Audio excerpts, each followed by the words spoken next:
to finish her work on Barhebraeus mysticism, so this will be, I'm sure, very illuminating. So thank you very much, Deacon Dibo.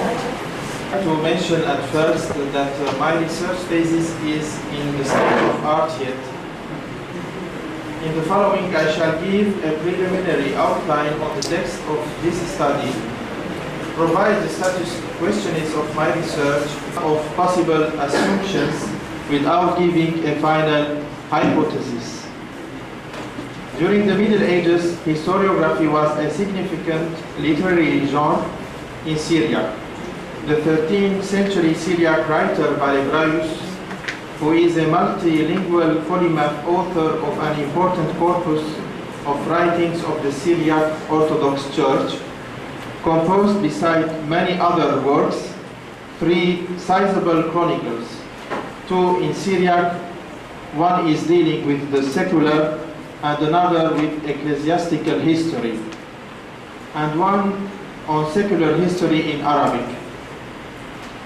Based on a comparative method of research, this study asked why Barhebraeus did not include many of the information of the Syriac Chronicle in the Arabic one, especially concerning the political and the social evolution of Eastern Christian communities.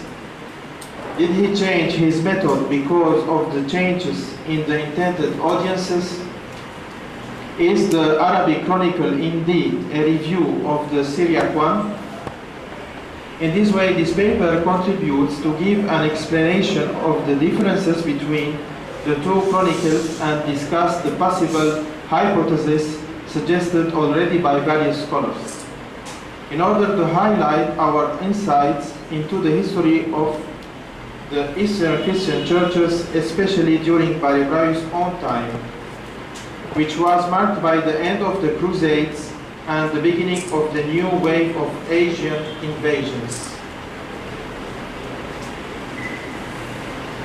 During 60 years from 1226 to 1286, Barhebraeus passed his life in different cities in Mesopotamia, roaming between different dioceses of his church, from Malatya to Antioch, Tripoli, Damascus, Gubos, Aleppo, Mosul as Matriono, and finally in Marega, the new Mongolian capital, where he was died. I have mentioned these cities where Barhebraeus spent his life because the place where the Arabic Chronicle was composed is a subject of discussions. We have about 40 works from Barhebraeus, mainly in Syriac and some in Arabic. The majority of these works are essays and some are translations, mainly from Arabic to Syriac. The Syriac Chronicle Maktubut Zabne extends from the beginning of the humanity until his time. In fact, it is composed of 2 parts, one secular and other ecclesiastical. Nevertheless, the 2 parts were considered since the early manuscripts until the modern studies as separated works. Besides the general historical interest of Barhebraeus, he was particularly attentive to the political events related to Christians and also to the scholars and sciences. This study will deal with the secular chronicle. The ecclesiastical chronicle, or the second part of Barhebraeus' historical work, consists of 2 parts. First, the succession of the patriarchs of Antioch, and after the schism of 5th century, the sequence concerns only his church, Syriac Orthodox. Secondly, the Catholici and Mafrianites of East Syriacs.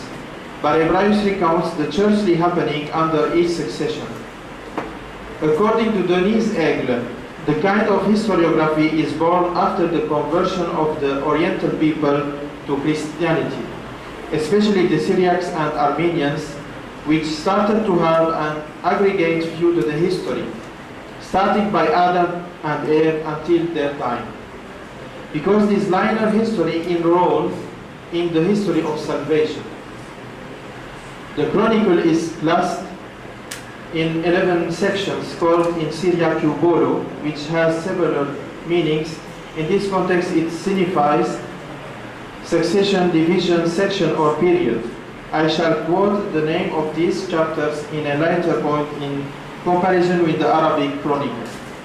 The work of Martobonu Zabde has 7 complete manuscripts kept in different libraries, and excerpts are almost in 14 manuscripts. The Chronicle was rejoiced of several editions: Bruns and Kirch in 1789, Bejan in 1890, Berge with a complete English translation in 1932.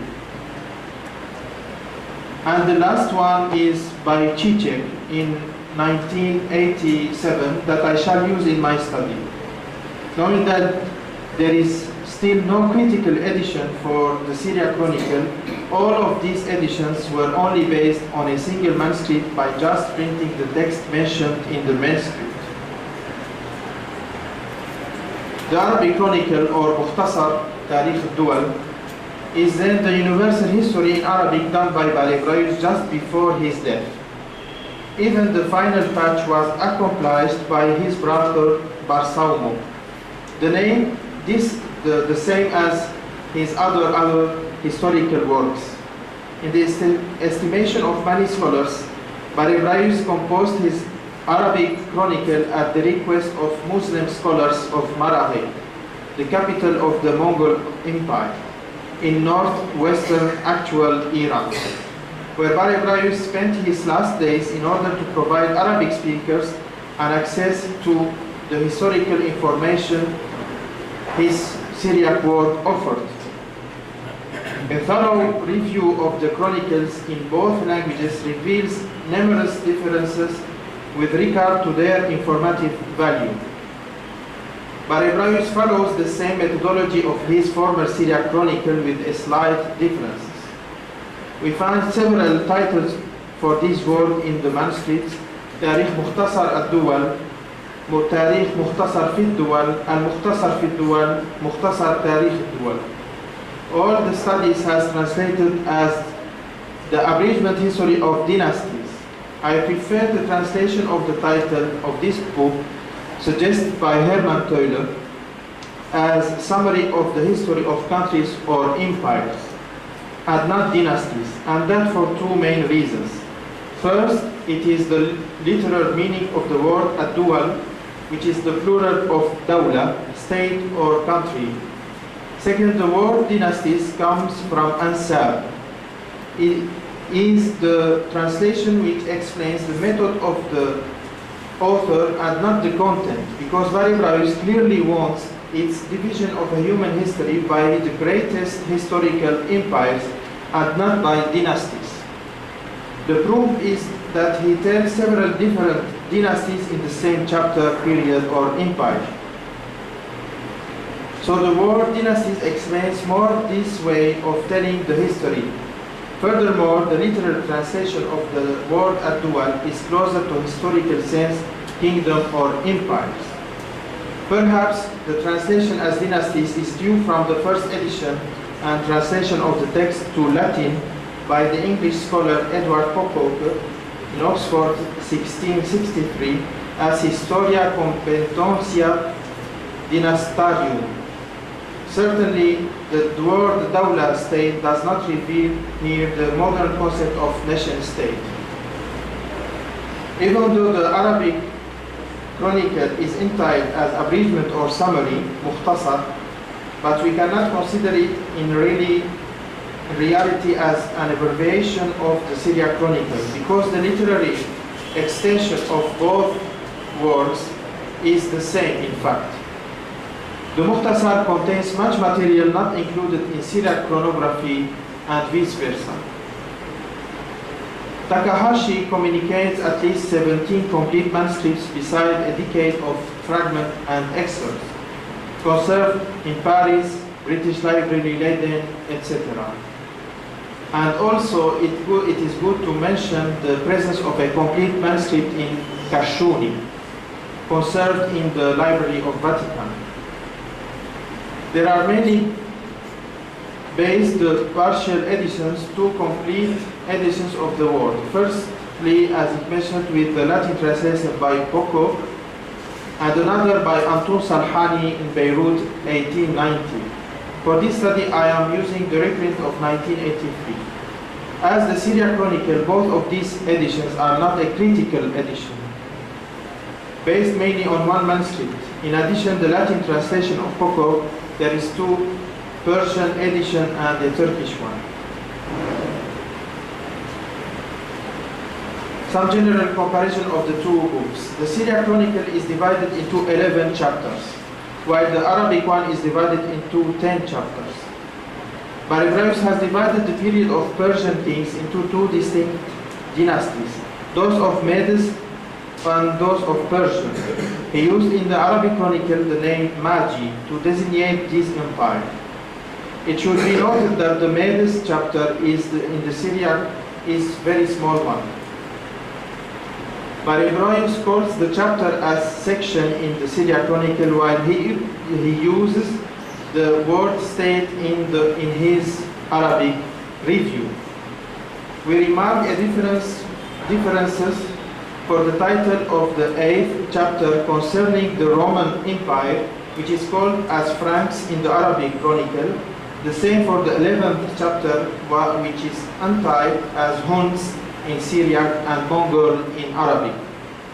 The 9th chapter of the Syriac Chronicle does not contain the adjective Christian, as in the Arabic text for the Greeks, designating the Byzantine kings, as far as for the 10th chapter concerning the adjective Muslim for the Arab kings.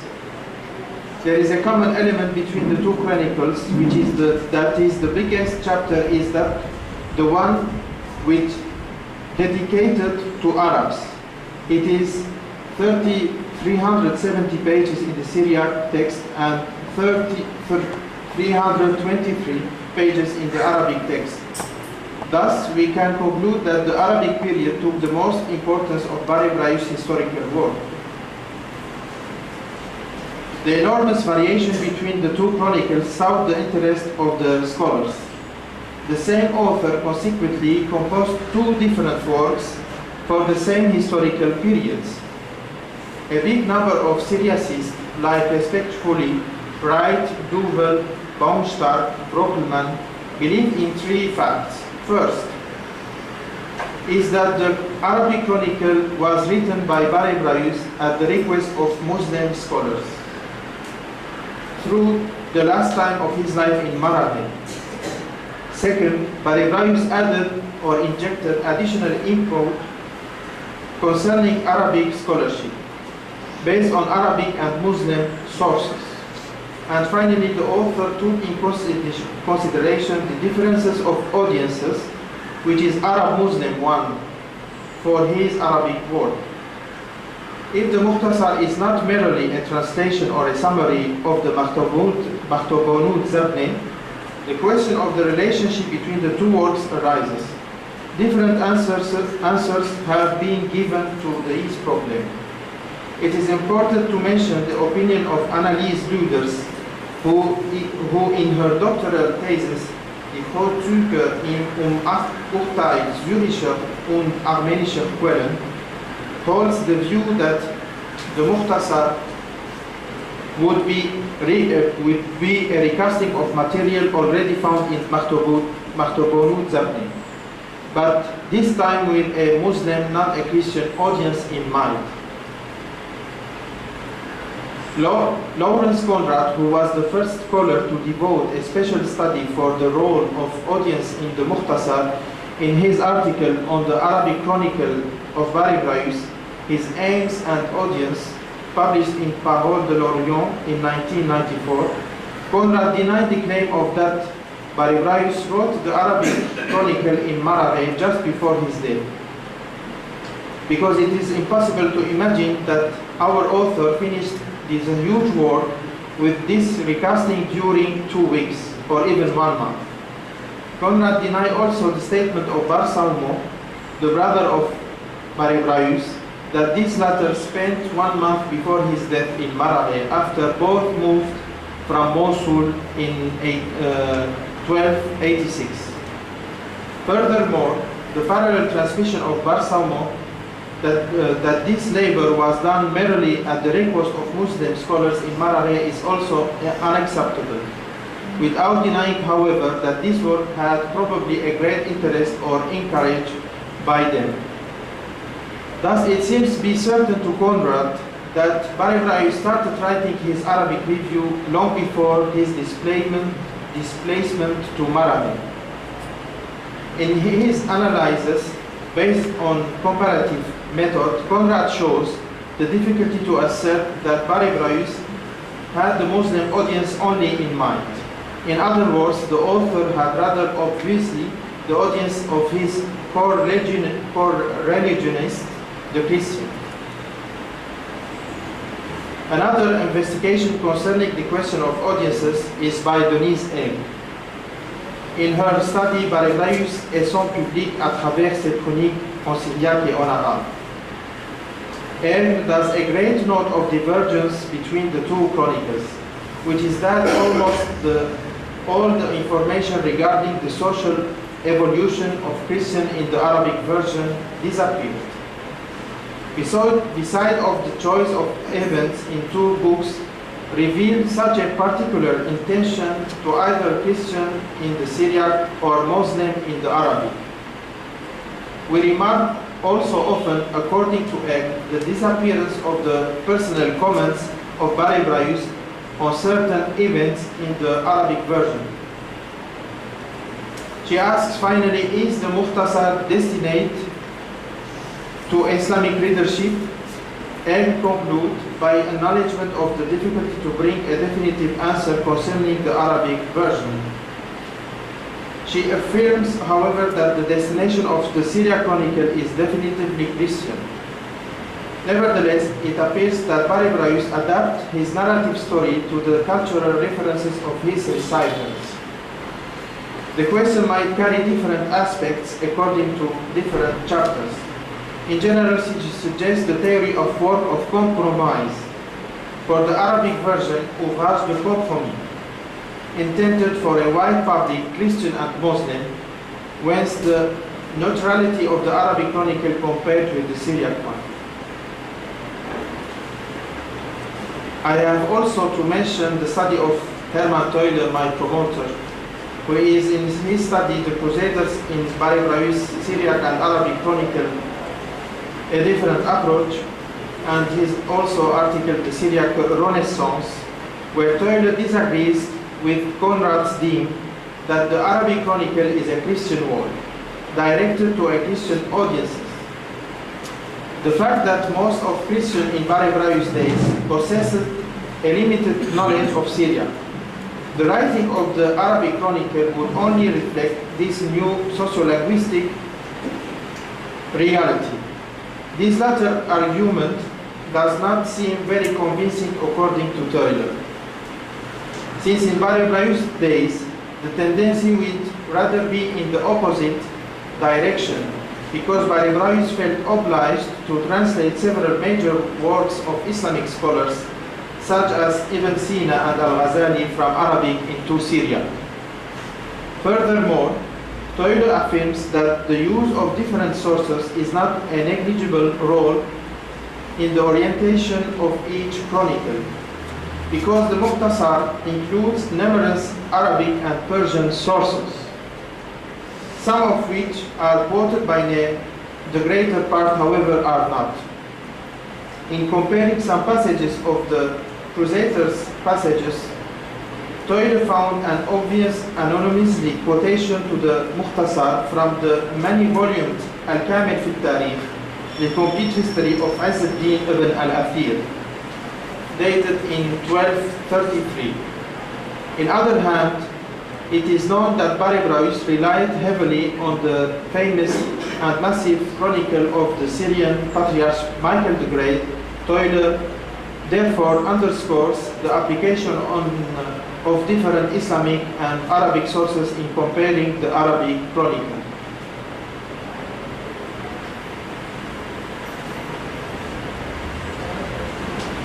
Identification of source. An important step of my research is to to identify the sources that Barhebraeus used for its Arabic chronicle. These sources are rarely cited, and often they remain anonymous. Denise Egg, in her article L'œuvre historiographique de Barhebraeus, son apport à l'histoire de la période mongole, affirms the conclusions of Hermann Teuler about the familiarity of our author with the Arabic and Muslim sources in his works, which was remarkable for a Christian author for that period. Egg tried also to identify the sources used by Barhebraeus for the last chapter of his Arabic chronicle, which is of the Mongolian kings. I shall only mention the names of sources used by Barhebraeus suggested by Aigle. For example, this for the Crusaders period, this is the ascension of Hermann Teuler, is, as I mentioned, Izz-ad-Din ibn al-Athir. But also for the Mongolian period, in the last chapter of the chronicle, she found a proximity with Ata Malik al-Jawani, Tarihi Gahabusha, which is a Persian historian, and Sibt ibn al-Jawazi, Mir'at al-Zaman, and Abu Shama Kitab al-Rawdatayn fi Akhbar al-Dawlatayn al-Salihiyya wa Nuriya. These two historians are Ayyubid historians, chroniclers, and a Coptic chronicler who was living in Damascus, Makin ibn al-Hamid, in his work Nahj al-Sadid wal-Durar al-Farid. And also she was wondering of also proximity with Ibn Wasil, which is also another Ayyubid chronicler, but she was not certain because his work remained till now in manuscript condition, and she had not access to these manuscripts.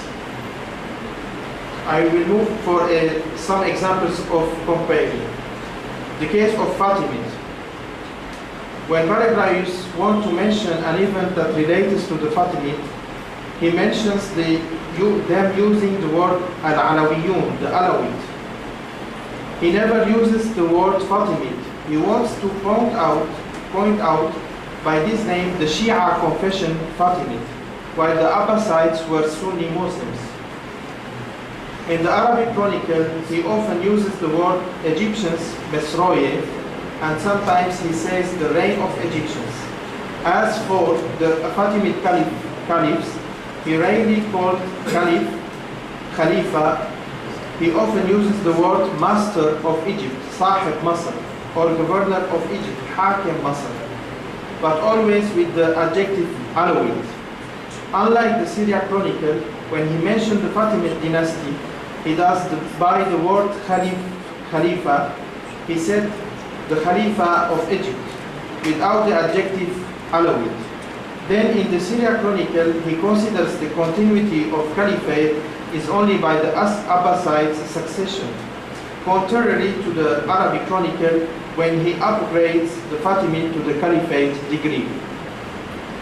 When Barhebraeus tells the reign of Fatimid Caliph Al-Aziz in the Syriac text, he recounts not only the expansion of the Fatimid in Syria, but also the miserable impact of Al-Aziz's reign on the Christians of Syria, Palestine.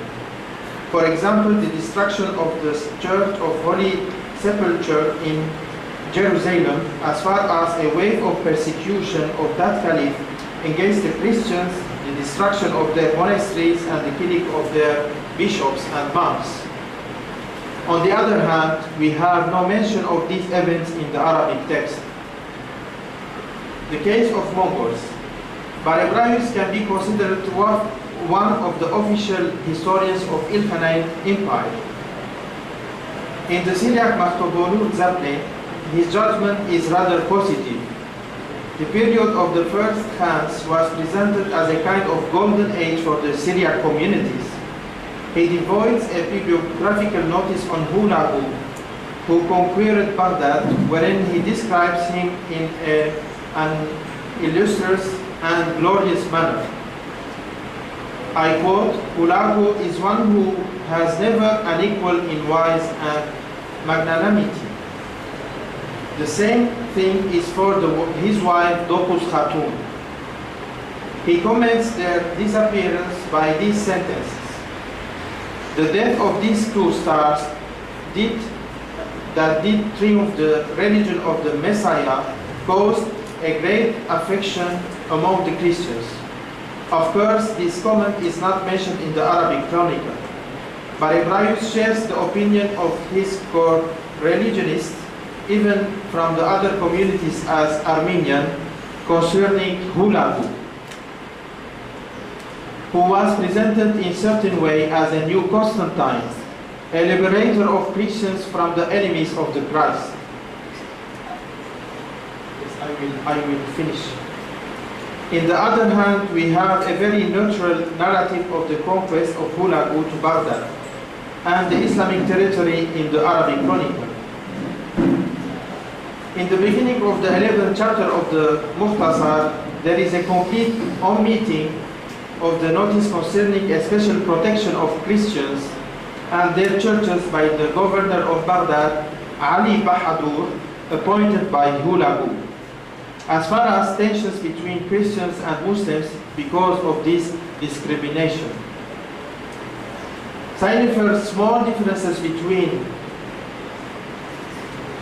the Syriac and Arabic Chronicle text can prove us the awareness of our author for his readership, sometimes the omitting only for the word Christians in the Arabic text. For example, his description about Kublai Khan, the successor of the great Khan Tuloy, father of Hulagu. We remark the miss of the word lover of Christians in the Arabic text. Our quote is the Syriac and the Arabic Chronicle. The Syriac Chronicle, Kublai Khan, the just and the wise king, and the lover of Christians, and he honored the scientists, the physicians of all nations. In the Arabic version, he was just, wise, sage, and a good manager. He was also lover of sage, scientists, and devotees from all confessions and nations. So we see only these omissions of the word lover of Christians. So Tulay is lover of Christians in the Syriac version, and he is lover of all nations and confessions in the Arabic version. Conclusion. By the way of conclusion, this lecture, I would like to declare that I don't have a final assumption concerning the reasons of the big difference between the two chronicles, composed for the same periods by the same author. Nevertheless, I point out some observations. Firstly, I do believe that it is not possible to give a common assumptions for the whole Arabic Chronicle about its divergence with the Syriac Chronicle. This case would be probably a question of each chapter, even of each section. Second, we cannot neglect the impact of the intended audience for the recasting of some sections of the Arabic Chronicle comparing with the Syriac one. Furthermore, the readership consideration is a question of evolution and development throughout the Mukhtasar. So in this point, I disagree with my promoter, Mr. Toiler. Third, totally agreement with my promoter, Toiler, about the importance of the use of sources for the composition and content of some paragraphs. I finish with the proposition of Denis Egg to treat the Mukhtasar as a compromise work, ouvrage de compromis, even also maybe the theory of Toiler as adapting code. Thank you very much for this.